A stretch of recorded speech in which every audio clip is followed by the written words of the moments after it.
బంజారా ఆదివాసీ సోదరులు బంజారాహిల్స్లో ఉండే బంజారా భవన్లో వారి జయంతి ఉత్సవాలను పెద్ద ఎత్తున ఏర్పాటు చేసి ఈ రాష్ట్రంలో బంజారాలకు సముచితమైన గౌరవం ఉంది, మీరందరూ కూడా ఈ కార్యక్రమానికి రావాలని చెప్పి మా శాసనసభ్యులందరూ, మాజీ శాసనమండలి సభ్యులు, ముఖ్యమైన నాయకులు పెద్దలు జానారెడ్డి గారిని, మంత్రివర్యులు కోమటిరెడ్డి వెంకటరెడ్డి గారిని, మొహమ్మద్ అలీ షబీర్ గారిని, ఇతర ముఖ్యమైన నాయకులను, అదేవిధంగా రాష్ట్ర ముఖ్యమంత్రిగా నన్ను ఈ కార్యక్రమానికి ఆహ్వానించడం జరిగింది.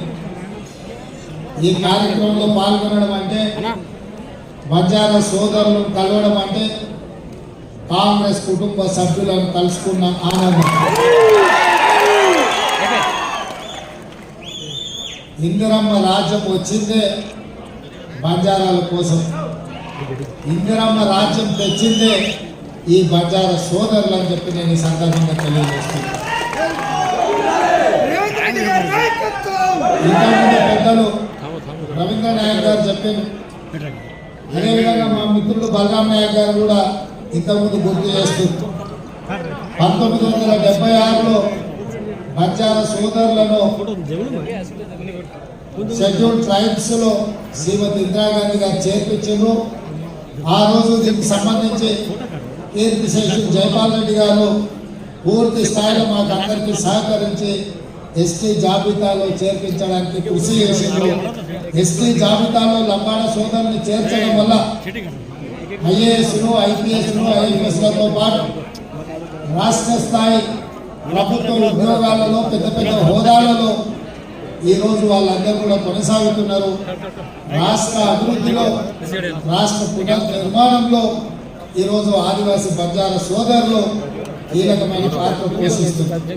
అదేవిధంగా శ్రీమతి సోనియా గాంధీ గారు యూపీఏ చైర్పర్సన్ ఉన్నప్పుడు ఉపాధి హామీ కూలి పథకాన్ని తేవడమే కాదు, ఎస్సీ ఎస్టీ సప్లైని ఆ రోజు చట్టబద్ధత కల్పించి నిధులలో గిరిజనులకు, ఆదివాసీలకు, దళితులకు వాళ్ళు ఎంత జనాభా ఉన్నారో ఆ దామాష ప్రకారం నిధులు కేటాయించే విధంగా చట్టాన్ని చేసి చట్టబద్ధత కల్పించింది శ్రీమతి సోనియా గాంధీ గారు. అయినా ఆదివాసీ లంబాడ సోదరులకు సంపూర్ణమైన న్యాయం జరగాలి అంటే తెలంగాణ రాష్ట్రం రావాలి అని చెప్పి ఎంతో మంది బంజారా సోదరులు ఆనాడు ఉద్యమంలో పాల్గొన్నారు. సురేష్ నాయక్ లాంటి వాళ్ళు ఎంతో మంది, చాలా మంది ఆ రోజు ఉద్యమంలో అమరులైన వాళ్ళు ఉన్నారు, ప్రాణాలు ఇచ్చిన వాళ్ళు ఉన్నారు. అందుకే ఈరోజు మీ అందరి పోరాటాన్ని చూసి శ్రీమతి సోనియా గాంధీ గారు తెలంగాణ రాష్ట్రం ఇచ్చిన రాష్ట్రంలో 10 సంవత్సరాలు మీకు సముచితమైన స్థానం కల్పించి చదువుకున్న పిల్లలకు ఉద్యోగ ఉపాధి అవకాశాలు కల్పిస్తారని మీరు మేము అందరం ఆశించిన మేరకు జరగలేదు, అవకాశాలు రాలేదు. అందుకే మన జరిగిన ఎన్నికల్లో మీరందరూ ఆశీర్వదించి దొరల రాజ్యం పోవాలి, పేదల రాజ్యం రావాలి అని మీరందరూ ఆశీర్వదించడంతో ఈరోజు కాంగ్రెస్ పార్టీ అధికారంలోకి వచ్చింది.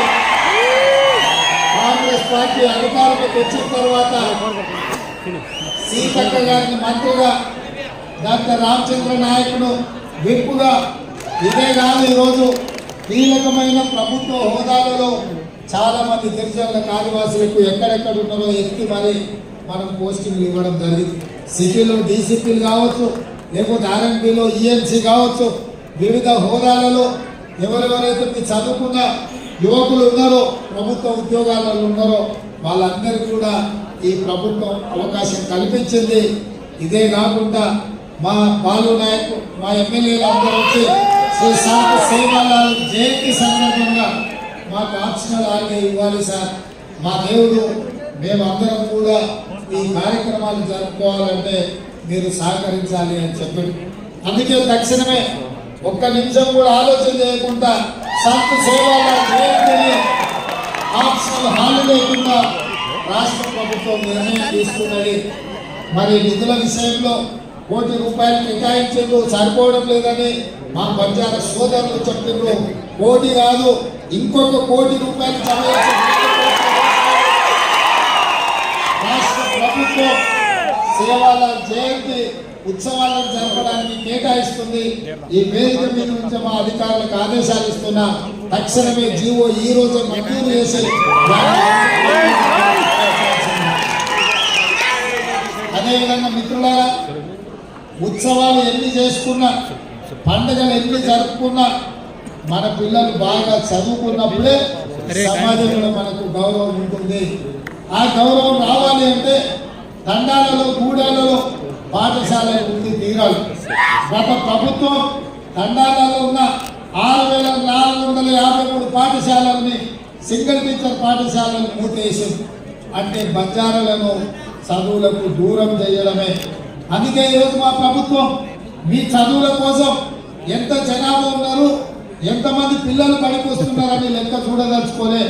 ఇవాళ టీచర్లకు ఇచ్చే జీతాలను ఖర్చుల కింద చూడదలుచుకోలేదు, దాన్ని పెట్టుబడి కింద చూడదలుచుకున్నాం. భవిష్యత్తు తరాలను నిర్మించే దాని కింద మేము చూస్తున్నాం.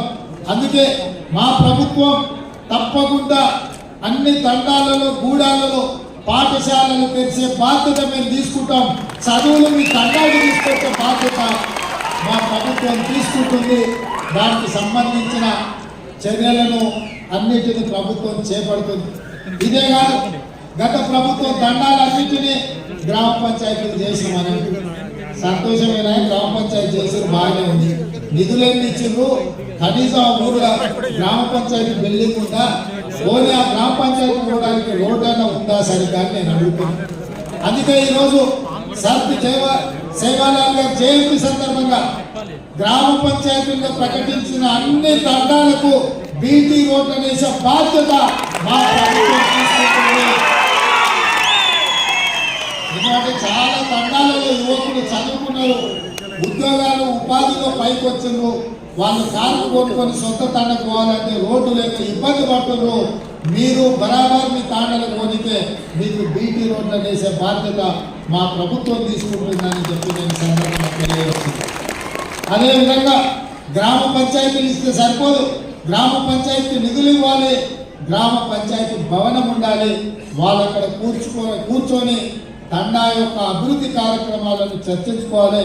అన్ని గ్రామ పంచాయతీలుగా ప్రకటించిన తండాలకు గూడాలకు గ్రామ పంచాయతీ భవనాలను మంజూరు చేసి సంవత్సరం జరిగే లోపల వాటి అన్నిటిని కూడా నిర్మాణం చేయించే బాధ్యత మా ప్రభుత్వం తీసుకుంటుంది. ఏ తండాలైనా తాగడానికి నీళ్లు లేకపోతే మా దృష్టికి తీసుకురండి, కరెంటు లేకపోతే ప్రభుత్వం దృష్టికి తీసుకురండి. తాగడానికి నీళ్ళు ఇవ్వడం, మీకు చదువుకోవడానికి నివసించడానికి కరెంట్ ఇవ్వడం అనేది ప్రభుత్వం యొక్క బాధ్యత. ఏ తండాలో కూడా కరెంటు లేదు, తాగడానికి నీళ్లు లేవు, మా తండకు పోవడానికి రోడ్డు లేదు, మా పిల్లలు చదువుకోవడానికి బడి లేదు అని ఎవరు కూడా అనొద్దు. ప్రతి తండాలలో ఉండే యువకులకు, చదువుకున్న యువకులకు నేను సూచన చేస్తున్నా, మీరు ఈ ప్రభుత్వం దృష్టికి తీసుకురండి. ఈ ప్రభుత్వం ఉన్నదే మీకోసం, మీ అభివృద్ధి కోసం, మీ చదువుల కోసం. ఈరోజు రాష్ట్రమంతా రెసిడెన్షియల్ పాఠశాలలు ఎస్సీ ఎస్టీలకు, మైనార్టీలకు, బీసీలకు ఇచ్చినామన్నారు. 10 ఏళ్ళు అయింది. చదువుకోవడానికి భవనాలు ఎక్కడన్నా పాఠశాలలు నిర్మించిందా? చిన్న చిన్న 4 రూమ్లలో 5 రూమ్లలో కిరాయికి ఎక్కడెక్కడో ఉన్నాయి. అందుకే కొడంగల్లో కూడా లేవు. అందుకే మా అధికారులను అందరిని పిలిచి SC ST minority OBC 4 residential పాఠశాలలు ఒకే దగ్గర 20 ఎకరాలలో పెద్ద ఎత్తున 100 కోట్ల రూపాయలతో నిర్మాణానికి ఆదేశాలు ఇచ్చిన. ఎందుకంటే ఎస్సీ ఎస్టీ ఓబీసీ మైనారిటీ పిల్లలు ఒకే కాంప్లెక్స్ లో, ఒకే క్యాంపస్ లో ఉంటే అందరి మధ్యలో సోదర భావం పెరుగుతుంది, ఒకరికొకరు సహకారం ఉంటారు, ఒకరికొకరు అన్న తమ్మి అని పెంచుకునే అవకాశం ఉంటుంది, అందరం కలిసిపోయే అవకాశం ఉంటుంది. అదేవిధంగా ఇవాళ కొడంగల్ ఒక మోడల్గా డెవలప్ చేస్తున్నాం. మిగతా మొత్తం 119 నియోజకవర్గాలలో ఎక్కడెక్కడైతే ఈ పాఠశాలలు రెసిడెన్షియల్ స్కూల్స్ మంజూరు చేసిందో వాటన్నిటిని కూడా 20 ఎకరాలలో ఒక ఎడ్యుకేషన్ హబ్, ఒక యూనివర్సిటీ స్థాయిలో అభివృద్ధి చేసి ఆ ప్రాంతాలలో ఉన్న పేదల పిల్లలు చదువుకోవడానికి మా ప్రభుత్వం ఏర్పాట్లు చేస్తుంది. మా అధికారులకు ఆల్రెడీ నేను ఆదేశాలు ఇచ్చిన అన్ని నియోజకవర్గాలలో ఎస్సీ ఎస్టీల పిల్లలకు ముఖ్యంగా రెసిడెన్షియల్ స్కూల్స్ కానీ పాఠశాలలు కానీ ఏవైతే ఉన్నాయో భవనాలు లేదు అన్న మాట వినిపించొద్దు.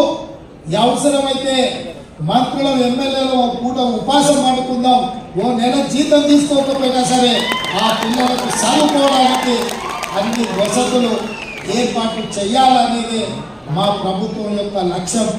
ఎందుకంటే చదువే మనల్ని అభివృద్ధి పదం వైపు నడిపిస్తుంది.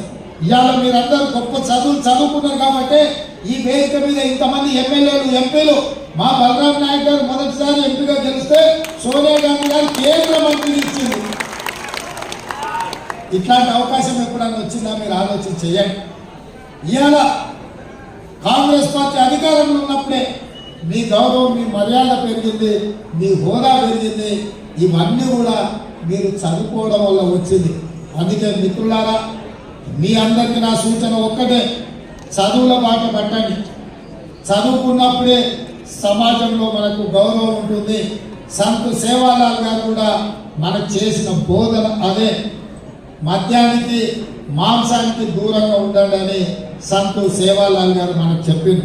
కాబట్టి ఇవాళ వారు సూచించిన మార్గంలో, వారు ఆదేశించిన సన్మార్గంలో మేమందరం మనమందరం మా ప్రభుత్వం పనిచేస్తుంది, ఆ దిశగా ప్రయాణం చేస్తుంది. ఇక్కడ విద్యార్థులు చాలా మంది వచ్చారు, బాగా చదువుకోవడంతో సమాజంలో మనకు గుర్తింపు వస్తుంది. తప్పకుండా మీ చదువులకు, మీ అభ్యున్నతికి, మీ అభివృద్ధికి ఈ ప్రభుత్వం 100% తోడ్పాటును అందిస్తుంది. ఏ అవసరం ఉన్నా, ఏ సందర్భం ఉన్నా మా ఎమ్మెల్యేలు, మా మంత్రులు, మేము ప్రభుత్వం అంతా అందుబాటులో ఉంటుంది. మీరు చూసేది ఇవాళకి 70 రోజులు అయింది, ఏ ఒక్క రోజు కూడా సెలవు తీసుకోలేదు. ఎవరు వచ్చినా కలిసినాం, ఎవరు ఏది అడిగినా చేయగలిగినంత చేసినాం. మేము కనిపించకుండా దాచుకునే ప్రభుత్వం కాదు, మేము కలిసి ప్రభుత్వం, మీకోసము కష్టపడే ప్రభుత్వం. ఇంకా చేయాల్సింది చాలా ఉంది, మేము చేస్తాం. రాబోయే పార్లమెంట్ ఎన్నికల్లో కూడా మీ ఆశీర్వాదం ఉండాలి, మీరు అండగా నిలబడాలి, మాకు శక్తిని ఇవ్వండి, మిమ్మల్ని అభివృద్ధి పదం వైపు నడిపిస్తాం. రేపు ఏ అవకాశాలు మన లంబాడ సోదరులకు పార్టీ అవకాశం ఇచ్చినా వాళ్ళని గెలిపించుకోవాల్సిందిగా టికెట్ ఇచ్చిన ఆయన దగ్గర నగదు ఉండకపోవచ్చు, కానీ మా రాములు నాయక్ లాంటి దగ్గర నగదు సాధ్యం ఉంది. వీళ్ళందరూ కూడా ఎవరికైనా టికెట్ ఇచ్చినా, పార్టీలు అవకాశం ఇచ్చినా పని చేయడమే కాకుండా 10 రూపాయలు సాయం కూడా చేయదు. ఎందుకంటే సేపు చాలా మంది ఉన్నారు, నాకు తెలుసు. మా తెలంగాణ తాండూరు నుంచి బొంబాయి, పూనా పోయి 100,000 కోట్లు సంపాదించుకున్న లంబాడి సోదరులు నాకు తెలుసు. వాళ్ళందరూ కూడా మీరు చట్టసభలకు పంపించినప్పుడే మీ తరఫున వాళ్ళు కొట్లాడతారు, మీ తరఫున వాళ్ళు మాట్లాడతారు.